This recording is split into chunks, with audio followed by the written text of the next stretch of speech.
कल से कांग्रेस के ट्विटर हैंडल्स पर क्या घूम रहा है आपने देखा नहीं कि जब प्राइम मिनिस्टर ओथ लेने के लिए गए कल, तो उस वक्त अब सामने ही बिल्कुल ऑपोजिशन की फर्स्ट बेंच पर, अब फर्स्ट बेंच पर बैठते हैं राहुल गांधी, पहले नहीं बैठते थे।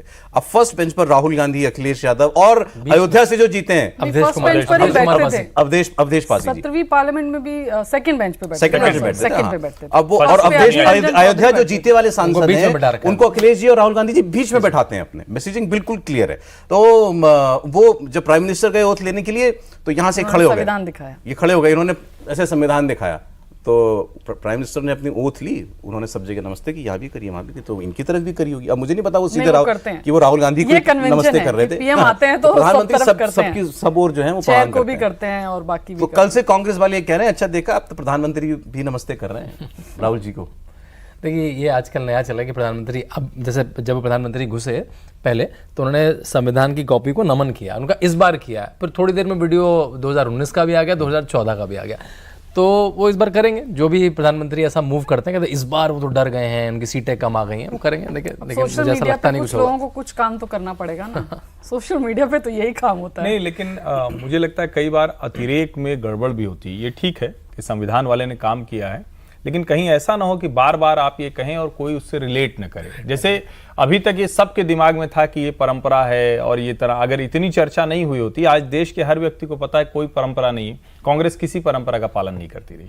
विधानसभाओं में कोई, अब सब लोग आज के समय में तो सबके पास मोबाइल है, 2 मिनट में खोज लेते हैं। अब लेकिन इससे खतरनाक वाला है, और जिसको पता नहीं कांग्रेस के लोग समझ रहे हैं या नहीं समझ रहे हैं, अरुण गोविल जय श्री राम बोल के जाते हैं और उधर से कांग्रेस और समाजवादी पार्टी के लोग जय अवधेश बोलते हैं। अवधेश प्रसाद जीते हैं अयोध्या से।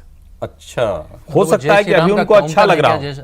अवधेश प्रसाद जय श्री राम का काउंटर है। अगर मतलब मैं ठीक है, वो जीते हैं, लोकतंत्र में जो जीता वही सिकंदर, और अंत में हमको स्वीकार करना चाहिए। हालांकि विपक्ष अभी भी प्रधानमंत्री को स्वीकार नहीं कर पा रहा है। राहुल गांधी जी ने बधाई नहीं दी है, पता नहीं खड़गे जी या सोनिया जी ने प्रधानमंत्री को बधाई दी भाई विजय जी, क्योंकि उनको लगता है कि बधाई, ये तो लोकतंत्र की हत्या कर रहे हैं, तो लोकतांत्रिक सिस्टम में कैसे बधाई दे दें फिर?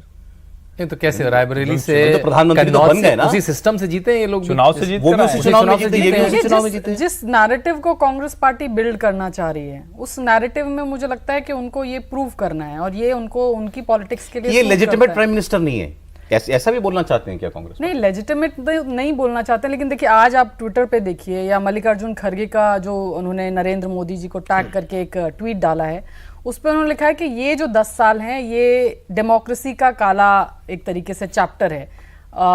एक अनडिक्लेयर्ड इमरजेंसी इस देश में 10 साल से लगी हुई है।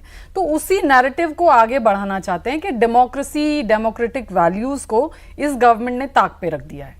इसका जो आप इसका दूसरा पहलू आप देखिए कि प्रधानमंत्री नरेंद्र मोदी जब जो कुछ 2019 वाली सरकार है, बहुत कुछ आपको इन कंटिन्यूएशन दिखाई दे रहा है। मंत्री बड़े पोर्टफोलियोज वाले वो चेहरे जो हैं लाए गए हैं, अधिकारी, और अब तो स्पीकर भी वही वाले हो गए। तो किसी को ये ना लगे कि भाई कोई नई सरकार जैसी चीज है, भाई वही मोदी जी प्रधानमंत्री हैं, 10 साल से प्रधानमंत्री हैं, 15 साल तक वही सिस्टम चला आ जा रहा है। तो वो अपनी तरफ से वो मैसेज कन्वे करना चाह रहे हैं। दूसरा कि आप ये कन्वेंशन करके दबा लेंगे मोदी को, या मोदी के सामने आप शर्तें रख लेंगे। बीजेपी ये भी दिखाना चाहती है भाई हम शर्तें, आपकी शर्तों पर नहीं आएंगे। नहीं, मुझे लगता है कि जब इस तरह की बात होगी, राहुल गांधी की भाषा वो मतलब सबके ध्यान में है, लेकिन फिर से दोहरा रहा हूं कि वो बहुत बड़ा वो बना रखा था, गुब्बारा जैसा था, और हमने उसको फाड़ दिया। ये राहुल गांधी की भाषा है। 56 इंच का था, अब नापा तो नहीं बने, लेकिन 30-32 रह गया होगा। तो जब आप इस तरह की बात करते हैं तो यहां दरअसल राहुल गांधी उस उत्साही, मतलब जिसको कहते हैं ना कि एक बहुत कोई बच्चा है जो थोड़ा सा कुछ उसने अपने घर परिवार में किया और उसकी बात सब सुनने लगे, ये उनके अपने घर का मसला है। आप इसको समझिए जरा। उनको कांग्रेस पार्टी में सीरियस नहीं लिया जा रहा था। लंबे समय तक कांग्रेस पार्टी के नेता जरा सा निकलते थे, कहते थे अरे यार कुछ करने धरने का है नहीं, जबरदस्ती नेता होना। आज राहुल को लग रहा है कि नहीं, हमने वो प्रूव कर दिया, हम जहां लेके आए हैं, आज पूरा देश ये कह रहा है नहीं कि राहुल गांधी ने ये माहौल तो बना दिया। तो अब कांग्रेस पार्टी के भीतर जो नेता है वो नहीं बोल पाएंगे। वो कब तक नहीं बोल पाएंगे? जब तक राहुल गांधी ऐसे ही थोड़ा आक्रामक रहेंगे, थोड़ा इस तरह की बात करते रहेंगे। अब इसका ये प्रभाव कैसे दिखेगा वो कुछ समय बाद दिखेगा, जब अगले कुछ चुनाव होंगे। भाई अगर इतना ही प्रभाव रहा होता तो मध्य प्रदेश, राजस्थान, छत्तीसगढ़ अभी तो गए। आप कह रहे हैं राहुल गांधी ने देश के सामने नहीं, अभी केवल कांग्रेस पार्टी में अपने आप को साबित किया है। देश में साबित करना तो तब होगा जब, जिसको हम कहते हैं ना कि आप डेमोक्रेसी में चुनाव जीतकर सरकार की तरफ बढ़े।